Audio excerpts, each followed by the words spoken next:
Y vamos a continuar con nuestra serie del Espíritu Santo. Tenemos que seguir avanzando, mis hermanos. ¿Amén? Amén. Así que sermón número 12, si no me equivoco.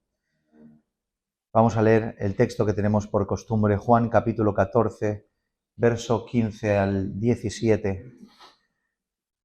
Y dice la palabra del Señor así, Juan 14, versículos 15 al 17.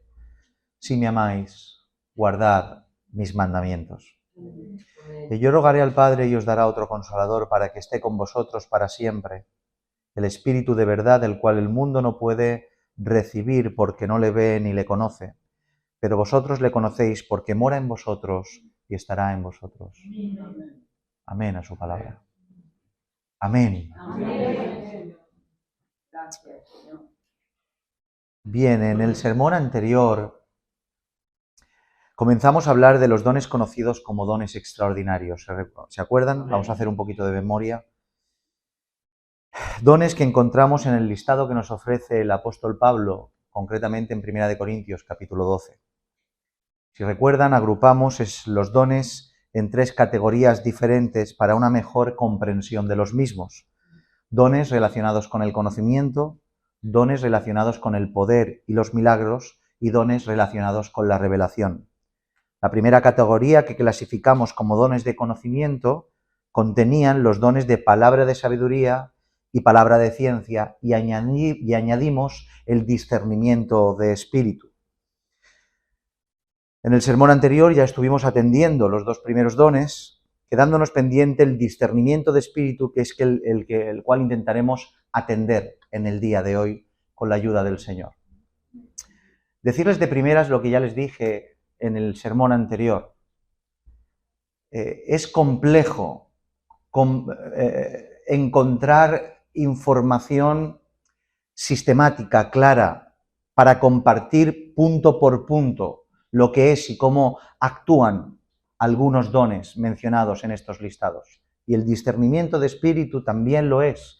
Hay referencias, hay cosas que podemos hablar como vamos a hablar, pero créanme, mis hermanos, que no es algo fácil, no es algo que aquí está en este capítulo, en este libro, vamos a leerlo y tal cual. ¿Qué va? Por tanto, hay que temer mucho al Señor y tener mucha prudencia en cuanto a la comprensión, en cuanto a la enseñanza y en cuanto a la práctica de todo esto. Amén. No obstante, vamos a compartir algunos minutos acerca de esto. Si pudiéramos definir el don de discernimiento de espíritus de la forma más simple y general, podría ser de la siguiente manera. Es la capacidad dada por Dios a los hombres para distinguir entre el acierto y el error, para distinguir entre aquello que proviene de la santidad y aquello que proviene de la maldad. Tal cual. De ahí que pongamos el discernimiento de espíritus juntamente con el don de palabra, de sabiduría y de ciencia en el grupo relacionado con los dones de conocimiento, ya que este don precisamente tiene que ver con conocer, con discernir aquello que tenemos delante. Discernimiento de espíritus. Pero como es obvio, no nos podemos quedar solo con las definiciones simples y generales, sino que tenemos que profundizar un poco y ser más específicos para comprender en realidad lo que significa este don dado a la Iglesia por el Espíritu Santo. Para ello, en primer lugar, intentemos definir un poco los términos. Por un lado, nos encontramos con la palabra discernimiento. Discernimiento es la acción de discernir, lo cual es distinguir por medio del intelecto una cosa u otra o varias cosas entre ellas. Eso es discernimiento. La etimología del griego, discernimiento, diacrisis, es una opinión judicial. Y por otro lado tenemos la palabra espíritus, del griego neuma, todos conocen, espíritu, no hay más misterio en lo que se refiere a esto. Aún así, de forma general, cuando las escrituras se refieren a espíritu, están haciendo alusión a aquello que es intangible, aquello que habita en lo invisible, pero que aún así se percibe en el mundo material, aquello invisible que se percibe en el mundo visible. ¿Me siguen? También tenemos que decir que cuando nos encontramos en las Escrituras con la palabra neuma, espíritu, necesariamente tenemos que acudir al contexto para saber a qué se está refiriendo, ya que tiene varias atribuciones, como por ejemplo se le atribuye al espíritu humano, se le atribuye a los seres angelicales, a los espíritus inmundos, hasta el mismo Dios. La palabra espíritu abarca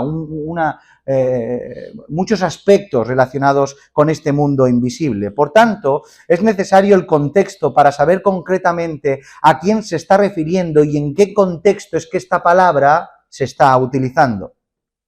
En este caso, el contexto se aplica de una forma bastante general, ya que de manera tanto implícita como explícita apunta a todas las partes mencionadas. No se me pierdan porque si no es complicado. Tanto aquellas que vienen por parte buena y de Dios, como aquellas que vienen por parte del mal.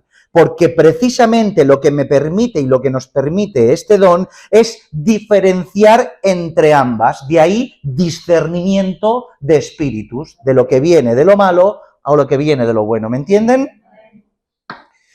Por tanto, estas dos definiciones, discernimiento y espíritus, nos indican y atestiguan la definición general que hemos hecho al principio del sermón, la capacidad que Dios da a los hombres para diferenciar entre el acierto y el error, entre lo bueno y lo malo, desde su trasfondo más profundo y espiritual. Dicho esto, intentemos poner un poquito en orden a estos diferentes aspectos en los cuales se aplica el discernimiento de espíritus. Por un lado, el discernimiento de este mundo espiritual que tiene que ver explícitamente y directamente con el maligno, y por el otro, el discernimiento espiritual en relación con el espíritu del hombre, y poco a poco iremos explicando. En primera instancia, atendamos a lo que tiene que ver explícitamente con el maligno.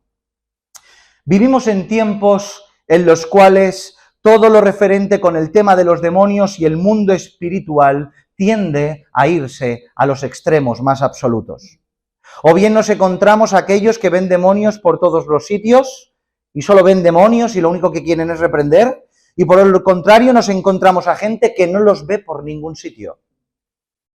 Pero las Escrituras nos dan el equilibrio y la clara evidencia de este mundo espiritual. Efesios capítulo 6, verso 12, un texto archivo conocido para dar noción de esto. Porque no tenemos lucha contra carne ni sangre, sino contra principados, contra potestades, contra los gobernadores de las tinieblas de este siglo, contra huestes espirituales de maldad en las regiones celestes.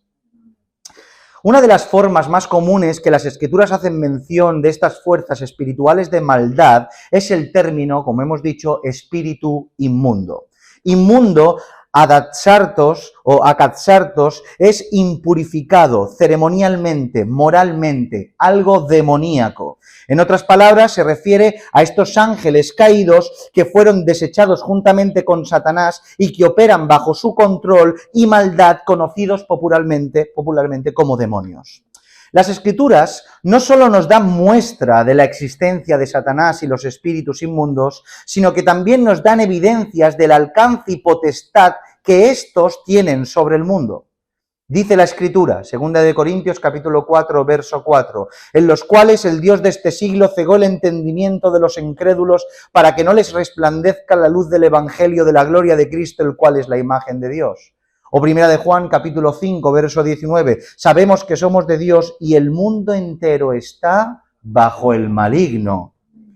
Por otro lado, las Escrituras también nos enseñan que Satanás es malvado, que es homicida, que es mentiroso, y su único propósito es segregar el mal dentro de los límites, obviamente, que Dios dispone para él.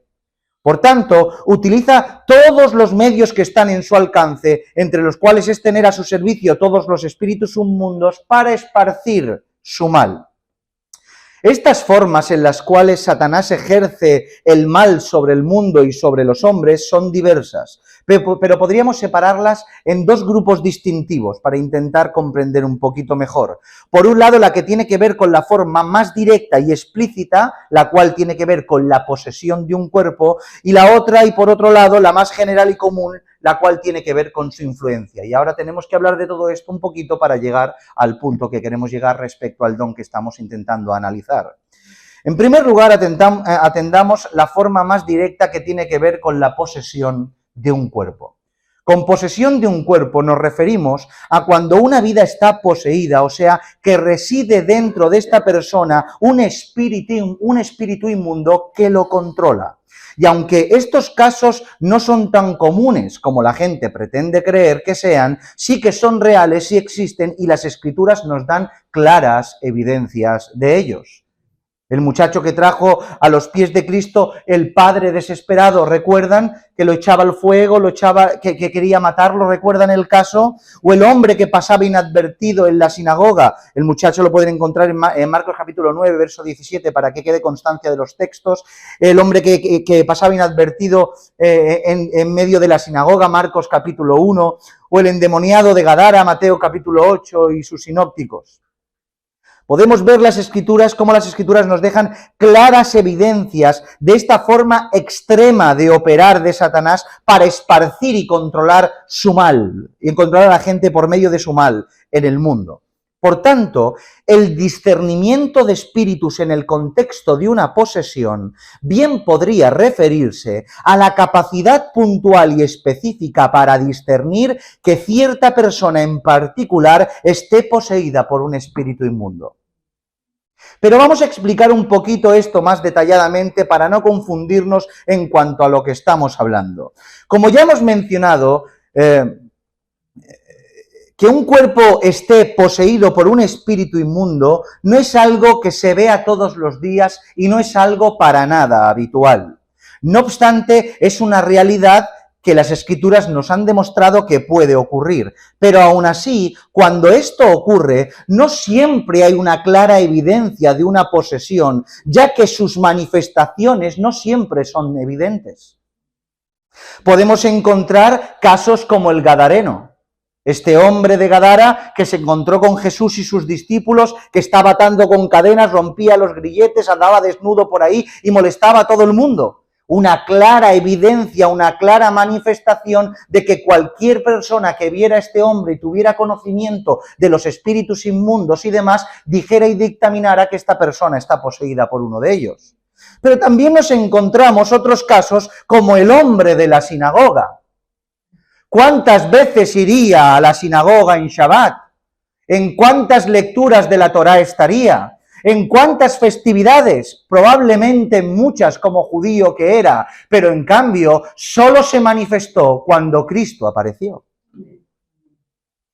Por tanto, no siempre las manifestaciones por causa de un espíritu inmundo son claras y evidentes. Por tanto, es una realidad que aunque haya una persona con un espíritu inmundo, no siempre se manifiesta de una forma evidente. Pero Dios, cuando determina que lo oculto salga a la luz, no hay nada que lo pueda impedir. Nada. Llega un momento que Dios dice hasta aquí y hasta aquí no más.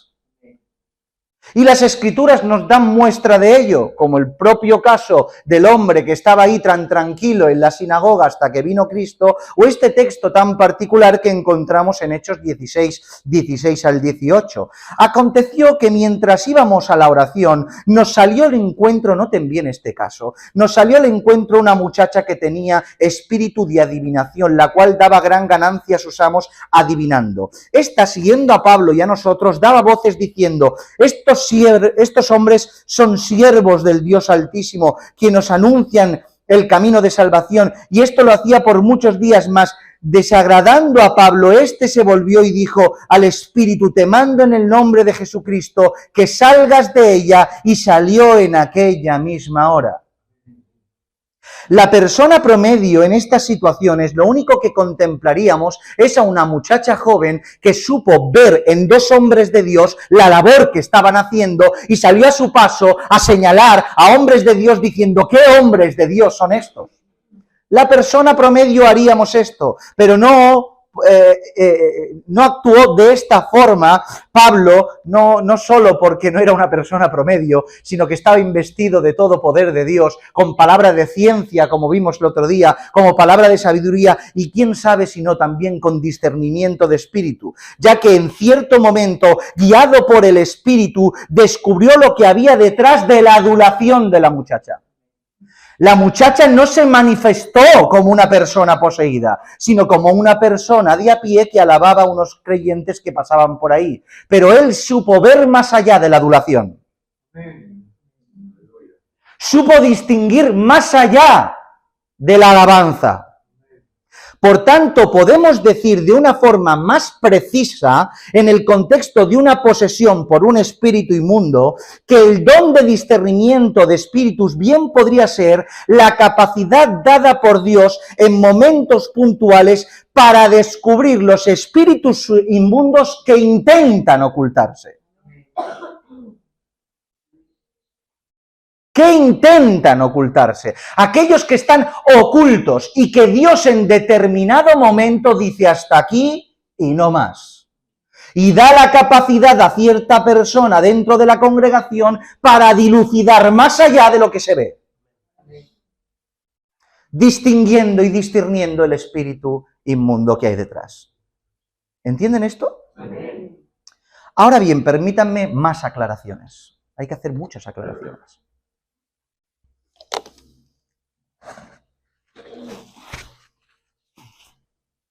Que Dios capacite puntualmente a alguien con discernimiento de espíritus no significa que dentro de las iglesias tenga que haber un grupo especial capacitado para dichas tareas. ¿Han escuchado bien esto? Uno no puede tomar el ministerio de cazafantasmas en la iglesia. No existe el ministerio de cazafantasmas en la iglesia. No existe el ministerio del grupo que sabe dilucidar los espíritus inmundos. No existe ese ministerio. No existe tal cosa como un grupo de personas que se dedica a orar, a investigar, a interceder y a dilucidar si hay espíritus inmundos en una guerra espiritual. No, mis hermanos, la Biblia no habla nada de eso. Nos habla de que existe un mundo espiritual, que tenemos lucha no contra carne ni sangre, sino contra huestes de maldad. Nos habla que se manifiestan y nos da capacidad para retener y expulsar a esos espíritus inmundos. Nos habla resistir al diablo y huirá de nosotros, pero no nos habla nada de esa amalgama de inventos dentro de las iglesias. Uno no puede ni debe tener la mosca detrás de la oreja para ver si la conducta de ciertas personas son producidas por un espíritu inmundo. Las Escrituras nos enseñan que debemos juzgar en base a la conducta de la persona. Y su conducta en relación con el mandamiento es la herramienta que tenemos para dictaminar quién tenemos delante. Y si en algún momento puntual se da el caso en el que el discernimiento de espíritu opera para descubrir a un espíritu inmundo, tiene que existir un mínimo de aspectos a tener en cuenta para que éste se ejecute con seguridad. En primer lugar, si esto se manifiesta dentro de un entorno de iglesia local, tiene que estar bajo la previa supervisión del consejo pastoral. En otras palabras, uno no puede ir por libre ministrando conforme quiera. Y quien ha estudiado y conoce la sujeción pastoral de los ancianos y cómo se desarrolla una congregación, entenderemos que esto no puede caminar, no se puede desarrollar así. ¿Sí? Y por otro lado, la seguridad absoluta de la persona que ejerce el don respecto a la condición de la persona que se va a administrar. Y con esto me refiero, escuchen, a que Jesús en la sinagoga hizo que se manifestase aquel que estaba oculto y lo liberó. Pablo, por el camino, hizo que se manifestase el que había oculto y también lo liberó. Por tanto, si es que ocurre el caso, tiene que haber claras evidencias de que esto ha sido así, como los casos que vemos y tenemos como ejemplo en las Escrituras. No vale el sospecho, no nos sirve el creo, no vale es que mira lo que hace, no vale actuar de esa manera, porque quien actúa de esta manera lo único que hace es generar mal en medio de una congregación. Mal a la persona que señala como una posible poseída, ya que puede generar en ella rechazo, enfado e incluso confusión, creyendo esta persona que tiene un espíritu inmundo cuando en realidad no lo tiene. Y mal en medio de la congregación, ya que se genera sobre esa persona una duda y sospecha, pudiendo levantar esa sospecha en la congregación. Y no mirar con los mismos ojos a la persona que equivocadamente se señaló como que estaba poseída. Ojo con lo que se hace en medio de la congregación. Así pues, si es que en alguna de las ocasiones el discernimiento de espíritus en este contexto quiere operar por la voluntad y gracia divina, tendrá que sujetarse a las evidencias que las Escrituras nos enseñan, identificar, mostrar evidencias y ponerle solución. Una clara realidad que había un espíritu inmundo, que éste se ha manifestado y que al mismo tiempo ha sido liberado. Si no, no vale. Por tanto, otra vez, aunque las Escrituras, como hemos dicho, nos dan claras evidencias de que estos espíritus inmundos existen y estos se ocultan y Dios nos da la facultad para descubrirlos, tenemos que hacerlo en orden y en temor del cielo. Así es como se usa lo santo. ¿Sí? No a nuestro libre antojo, sino sujetos a la dirección de Dios.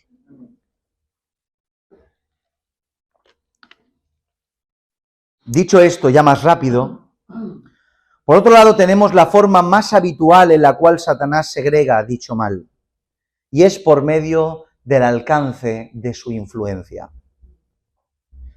Determinar la influencia de Satanás sobre el mundo para nada es complicado. En resumidas cuentas, tiene una total y absoluta autonomía dentro de los parámetros que Dios le establece para operar, y créanme que esos parámetros son bastante extensos. Por un lado, ya hemos establecido que Satanás es el Dios de este siglo y también el mundo está bajo el maligno. Además, tiene a su servicio a millares de espíritus inmundos, probablemente sea esa tercera parte de los ángeles del cielo que se llevó por la multitud de sus contrataciones cuando quiso subir y quiso sentarse en el lugar que no le correspondía y fue expulsado. Por tanto, su campo de acción es tan amplio y sus recursos y súbditos tan cuantiosos que ejercer su influencia para nada le es complicado. Pero expliquemos un poquito mejor esto. ¿A qué nos estamos refiriendo con influencia? La definición es simple. Tiene que ver con el poder que ejercen unas personas sobre otras para hacerles hacer lo que ellos quieren. Eso es influencia. El ejemplo más antiguo y más claro de influencia que encontramos en las Escrituras es el que vemos, el que ejerce la serpiente sobre la mujer. Eva decidió por ella misma. Eva en ningún momento fue poseída por ningún espíritu inmundo, sino que tras ser influenciada por la serpiente, desobedeció la voz de Dios y al mismo tiempo hizo desobedecer a su marido. Por tanto, a lo que nos referimos con influencia de parte de Satanás en este contexto es el poder que ejerce sobre las personas que con la astucia y la mentira los lleva al error y a la desobediencia, y al mismo tiempo los influenciados se conviertan en emisarios de esa misma influencia para otras personas. ¿Han entendido esto? Todos sabemos que el hombre tras su caída es susceptible a todo lo que tiene que ver con el mal. Su concupiscencia ahora despierta y su tendencia a satisfacer de continuo los deseos de la carne nos hacen susceptibles a las influencias de Satanás. Por tanto, como el enemigo es conocedor de esto, toma a los hombres no solo para influenciarlos, sino tal cual como hizo con Eva, que a su vez influencien a otros y así segregar más rápidamente y extendidamente su mal. Esta influencia no requiere, como hemos dicho, de una posesión de un espíritu inmundo. Simplemente con poner oído a su voz, uno puede ser influenciado por el mal. A tal grado esto es así, que aunque no sea habitual, hasta los propios cristianos pueden caer en dichas influencias. Dice las Escrituras, Primera de Pedro capítulo 5, verso 8, sed sobrios y velad, porque vuestro adversario el diablo como león rugiente anda alrededor buscando a quien devorar. Efesios capítulo 6, verso 16 dice, sobre todo, tomad el escudo de la fe, con que podáis apagar todos los dardos de fuego del maligno. Textos que evidencian esta continua persecución de Satanás para ejercer su influencia, sobre todo para los cristianos. ¿Recuerdan lo que le ocurrió a Ananías y Safira? Hechos capítulo 5, verso del 1 al 3 dice, pero cierto hombre llamado Ananías con Safira su mujer, vendió una heredad y sustrajo del precio, sabiéndolo también su mujer, y trayendo solo una parte la puso a los pies de los apóstoles. Y noten lo que dice Pedro. Y dijo Pedro a Ananías, ¿por qué llenó Satanás tu corazón para que mintieses al Espíritu Santo y sustrajeses del precio de la heredad? Voces que entran en la mente, bajan al corazón y se manifiestan a través de las manos y los hechos. Pues esta influencia no solo se ejerce para propiciar el propio mal del individuo que le da cabida, sino que también para inducir desobediencia a otros. Y qué mejor ejemplo que el que tenemos no tiempo antes de que nuestro Señor Jesucristo fuera sacrificado en boca del apóstol Pedro. Mateo capítulo 16, verso 22 al 23 dice, entonces Pedro, tomándole aparte, comenzó a reconvenirle, diciendo, Señor, ten compasión de ti, en ninguna manera esto te acontezca. Noten lo que le está diciendo, palabras de un corazón aparentemente bondadoso que mira su bien, pero palabras que lo único que intentaban propiciar era retener la muerte redentora. Pero él, volviéndose, dijo a Pedro, quítate de delante de mí, Satanás, me eres tropiezo, porque no pones la mira en las cosas de Dios, sino en la de los hombres. ¿Notan esta realidad? Pero como hemos dicho, no es habitual, ya que en el cristiano tiene todas las herramientas necesarias para no ser influenciado por el mal. Partiendo de que el Espíritu Santo mora en nosotros. Que el Espíritu Santo mora en nosotros y que tenemos la directriz de su palabra para saber por cómo encaminarnos. No estamos a merced de Satanás, estamos protegidos por Dios. Por tanto, pero si el cristiano, mis hermanos, con todo lo necesario para repeler el mal en ocasiones cae a merced de él, ¿qué será del que no tiene a Dios? ¿Qué será del que no tiene a Dios? Efesios capítulo 2, verso 2 dice, en los cuales anduvisteis en otro tiempo, siguiendo la corriente de este mundo. Y ahora dicen que los que están en la corriente de este mundo, dice, conforme al príncipe de la potestad del aire, el espíritu que opera en los hijos de desobediencia. Noten cómo andan los que no tienen a Cristo. Bajo la subyugación del príncipe de la potestad del aire, aquellos que están, que opera sobre los hijos que están en desobediencia. Es por eso que la mayor influencia que ejerce Satanás recae sobre todo sobre aquellos que no han sido conocidos por Dios, lo que los deja a merced de todas sus maquinaciones. Las Escrituras respecto a esta verdad nos arrojan un sinfín de textos que manifiestan de una forma clara la influencia de Satanás sobre los hombres. Y permítanme algunos ejemplos para llegar simplemente a la conclusión final y tener comprensión de esto. Primera de Reyes 22, él dijo, yo saldré y seré espíritu de mentira en boca de todos sus profetas. Y él dijo, le inducirás y aún lo conseguirás. Ve pues y hazlo así. Espíritu de mentira en boca de los profetas. El profeta falso tenía que escuchar la voz de la mentira y hablar mentira por la influencia que le entró por el oído. Primera de Tito 4.1 dice, Primera de Timoteo, perdón, 4.1 dice, pero el Espíritu dice claramente que en los postreros tiempos algunos apostatarán de la fe, escuchando a espíritus engañadores y a doctrinas de demonios.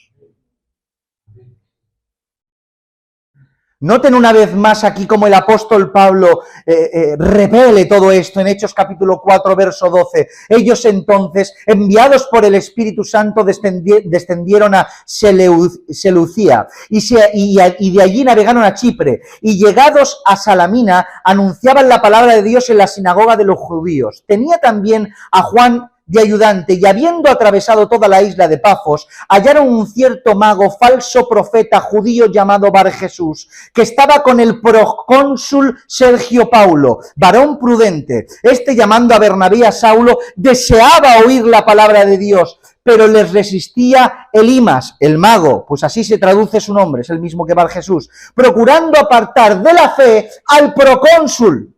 Noten, un hombre que quería escuchar la verdad y alguien influenciado, alguien que venía de parte del mal intentando alejarlo de la verdad. Entonces Saulo, que también es Pablo, lleno del Espíritu Santo, fijando en él los ojos, dijo: oh, lleno de todo engaño y de toda maldad, hijo del diablo, enemigo de la justicia, ¿no cesarás de trastornar los caminos rectos del Señor? Ahora pues, he aquí la mano del Señor está contra ti, y serás ciego, y no verás el sol por algún tiempo. E inmediatamente cayeron sobre él oscuridad y tinieblas, y andando alrededor buscaba quien le condujese de la mano. Entonces el procónsul, viendo lo que había sucedido, creyó, maravillado de la doctrina del Señor.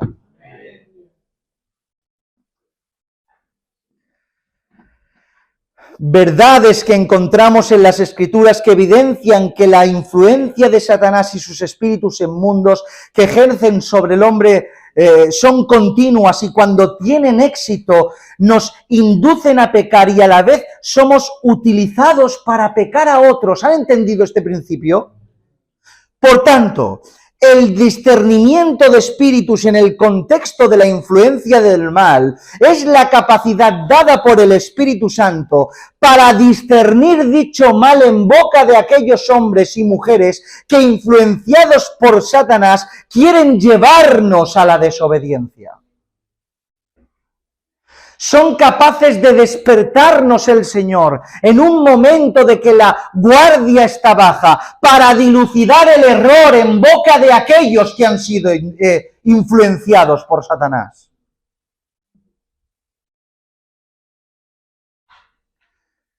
Ahora bien, cuando hablamos de la influencia del maligno en boca de los hombres, podemos llegar a confundirnos y creer que los hombres viven influenciados como víctimas de un agente externo, pero que a la vez que aunque la influencia es real, obviamente, esta no podría existir si el hombre no fuera verdaderamente malvado. Creemos que el hombre actúa así exclusivamente por la influencia de Satanás, y se nos olvida que el hombre, sin una necesidad explícita de no influencia, desde su propio corazón ejerce dicho mal. Y es por eso, como hemos dicho, que hay dos formas en las cuales se puede aplicar el discernimiento de espíritus: la que tiene que ver directamente con el maligno que acabamos de atender, pero también la que tiene que ver directamente con el espíritu del hombre. Y permítanme explicarme. Es lo mismo parecido, pero dicho de otra manera y extraído desde otra fuente. Es una obviedad que todo tiene que ver con todo, está claro. O sea, el maligno y el hombre son los medios por los cuales se manifiesta el mal. No hay más cosas en este sentido. Pero de la misma manera que hemos comprobado que Satanás actúa de manera directa por medio de posesiones e influencias, de la misma manera el hombre, sin necesidad de una influencia explícita y directa de Satanás y desde su propia maldad, también puede propiciar el mal sin necesidad de nada más. Está de más explicar que el hombre es malo, que desea lo malo, que vive por y para el mal, que camina en contra de todo lo que tiene que ver con Dios. No hay ni uno bueno, dice la Escritura.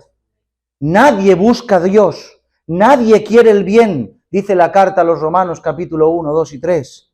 Se nos dice también que el que no está en Cristo no está al lado de él, no va por otro lado. El que no está en Cristo está en contra de Cristo, dice Mateo capítulo 12. O según Juan 8:44, que el que no tiene a Dios por Padre, su Padre es el diablo. Por tanto, el mal también se propaga por el mundo y su influencia también por la propia maldad que sale de los corazones de los hombres. Dicho esto, cuando hablamos del espíritu del hombre, las Escrituras muestran diferentes atribuciones. No se me pierdan que llegamos al lugar y terminamos. En ocasiones se nos habla del espíritu como aquello que permite dar vida. Eclesiastés capítulo 12, versículo 7, y el polvo vuelve a la tierra como era, y el espíritu vuelve al Dios que lo dio. Espíritu igual al espíritu de vida que habita en el hombre. En otras ocasiones se refiere a la propia alma de la persona. Génesis 26, 35. Y fueron amargura de espíritu para Isaac y para Rebeca. También el Espíritu de Dios operando con diferentes capacidades en medio de los hombres. ¿Recuerdan Elías y Eliseo? Una doble porción del Espíritu que está en ti, quiero en mí. Pero escuchen bien, en otras ocasiones las Escrituras se refiere a Espíritu como a la voluntad, como a la intención, como al propósito del hombre. En otras palabras, el espíritu del hombre es lo mismo que decir la voluntad del hombre, el propósito del hombre, la intención del hombre. ¿Quiénes no han escuchado alguna vez expresiones como estas? No ha venido con un buen espíritu. O no tiene el espíritu apropiado para tal o cual cosa. ¿Han escuchado estas expresiones alguna vez? Estas expresiones lo que intentan señalar no es la vida o el alma, sino la intención, el propósito de la persona. Y esto no es algo que nos hayamos inventado, sino que tiene un claro sostenimiento bíblico. Dice Números 14, 24, pero a mi siervo Caleb, por cuando hubo en él otro espíritu y decidió ir en pos de mí. ¿Notan? Salmo 51, 17. Los sacrificios de Dios son el espíritu quebrantado, el corazón contrito y humillado no despreciarás tú, oh Dios. Salmo 32, 2. Bienaventurado el hombre a quien el Señor no culpa de iniquidad y en cuyo espíritu no hay engaño. Segunda de Corintios 12, 18. Rogué a Tito y envié con él al hermano. ¿Os engañó acaso Tito? Y dice, ¿no hemos procedido con el mismo espíritu y en las mismas pisadas? ¿Notan? Espíritu igual a voluntad, espíritu igual a fondo. Estos textos y muchos más nos dan una clara evidencia de que el espíritu también tiene que ver con la voluntad, con el corazón, con el propósito, con la intención de la persona. Incluso la propia etimología de la palabra de espíritu nos indica esto. Ruach, neuma, tiene que ver, entre otras cosas, ¿con qué? Con viento. Y como todos sabemos, el viento tiene la capacidad de mover objetos a su antojo, como bien puede ser un barco sin timón. Así pues, el espíritu del hombre es el que mueve al hombre desde su propia voluntad. Por tanto, desde esta realidad, el discernimiento de espíritus también aplica a la capacidad dada por Dios para conocer el espíritu con el cual la persona actúa, habla y tenemos delante de nosotros. Discernir el espíritu del que tienes delante, lo cual es lo mismo que discernir el fondo de las acciones del que actúa. ¿Entienden? Mis hermanos, esto no tiene que ver con cometer un error. Esto no tiene que ver con equivocarse. Tenemos que entender que el discernimiento de espíritus no está para distinguir el error del hermano. Tampoco tenemos que creer que el discernimiento de espíritus es el único recurso que la Iglesia tiene para distinguir entre el acierto y el error. Nos tiene que quedar bien claro que son las Escrituras la herramienta principal para distinguir el error, para distinguir la actuación del hermano, para señalar el error doctrinal, el error de cualquier tipo de índole. Por tanto, el discernimiento de espíritu no está diseñado por Dios, dado a la Iglesia, para suplir lo que la Escritura ya hace. Ya que nosotros tenemos la responsabilidad de escudriñar las Escrituras para distinguir el error del hermano o la maldad del falso hermano. ¿Me siguen? Por eso tenemos que entender que el discernimiento de espíritus en el contexto del espíritu, voluntad del hombre, tiene que ver con la capacidad dada por Dios para distinguir a aquellos que tras sus máscaras y apariencias quieren ocultarse e inducir por medio de sus artimañas el error, escudándose con habilidad detrás de todos los aspectos relacionados con la santidad. Es una capacidad extra para sacar disfraces.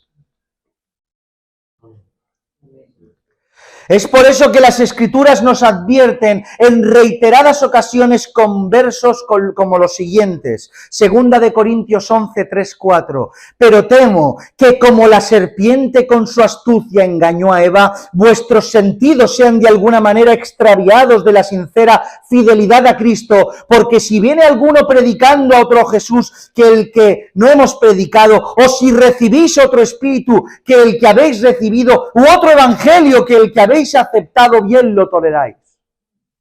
Noten la advertencia. Otras voluntades, otro evangelio, todo en un contexto de fe y santidad. O primera de Juan, capítulo 4, verso 1, el cual dice, amados, no creáis a todo espíritu. ¿Esto qué significa? No creáis a todo espíritu que viene susurrándote por la noche como si estuvieras en un castillo encantado. No creáis a toda persona que viene con una voluntad inapropiada, sino probad los espíritus si son de Dios, porque muchos falsos profetas han salido por el mundo.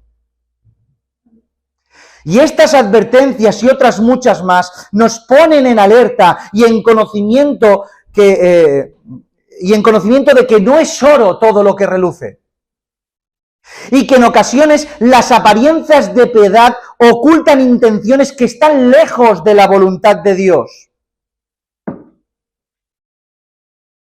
Y de la misma manera como hemos hablado con los espíritus inmundos que se ocultan porque no dan la cara y Dios dice hasta aquí, de la misma manera en cierto momento aquellas personas que no dan la cara ocultas tras sus disfraces con espíritus que no son apropiados, Dios por medio de su poder, de su gracia y de bondad opera en medio de la Iglesia para que se descubra al falso.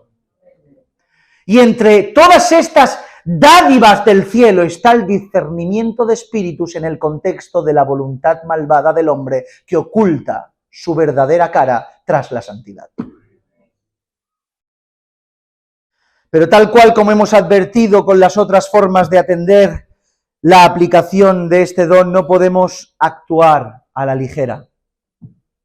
No podemos hacerlo de la manera... Bueno, venga, vamos a ir detrás, vamos a sospechar de todos.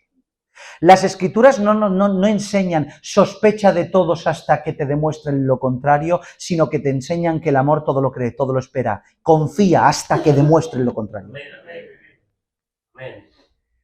En congregación tenemos que vivir en plena confianza, sabiendo que si hay algo que yo no veo, Dios ya se encargará de hacer. Esto no empuja a la Iglesia a estar así. No, esto empuja a la Iglesia a hacer lo que toca siempre. Actuar, exhortar, disciplinar, predicar la verdad, señalar, corregir, rescatar, todo. Pero en ocasiones no damos a más y es Dios quien con su gracia dice el disfraz llegó hasta aquí. ¿Entienden esto? Por tanto, mis hermanos, Resumiendo, hemos terminado. El don de discernimiento de espíritus es la capacidad que Dios nos da para distinguir entre el acierto y el error. Para distinguir entre aquello que viene de parte de Dios o aquello que viene de parte del mal. Para distinguir las artimañas del diablo, si es que éste se quiere ocultar dentro de una persona que está poseída, o si éste quiere hablar a través de una persona que está directamente influenciada. Y también nos ayuda a discernir a aquella persona que tras una apariencia de piedad y una fachada de santidad intenta articular acciones e intenta inmiscuirse en medio de la congregación para segregar su mal. El Señor nos tiene protegidos. Amén. Así pues, oremos para que este don, si se tiene que manifestar, se manifieste. Amén. Mis hermanos, créanme que no hay una lista, no hay una manera de cómo actuar. No hay decir, bueno, venga, esta persona tiene este don y tienes que actuar de esta manera. No, ¿saben lo que tenemos que hacer? Vivir en temor. Vivir lleno de conocimiento de la Escritura. Estar pendientes los unos de los otros y dejar que Dios actúe sin más. No busquemos nada, Dios ya nos buscará a nosotros. Dios ya, si tiene que venir el caso de que el don de discernimiento sea aplicado en la índole y en el contexto que sea, ya Dios se encargará de tomar a un hombre o una mujer cualificado para eso y que actúe de una manera prudente y acorde con las Escrituras para que el error se vea descubierto. La maldad sea descubierta para la gloria de su nombre. Por tanto, confiemos en el Señor, comprendamos de la manera que podemos, porque como hemos dicho, no hay mucha información al respecto, pero comprendamos lo que probablemente pueda ser este don y creamos que el Señor puede manifestarse por medio de él, pero caminemos, mis hermanos. Caminemos y que el Señor sea quien haga, quien ministre. En el nombre del Señor. Amén. Inclina tu cabeza, vamos a orar.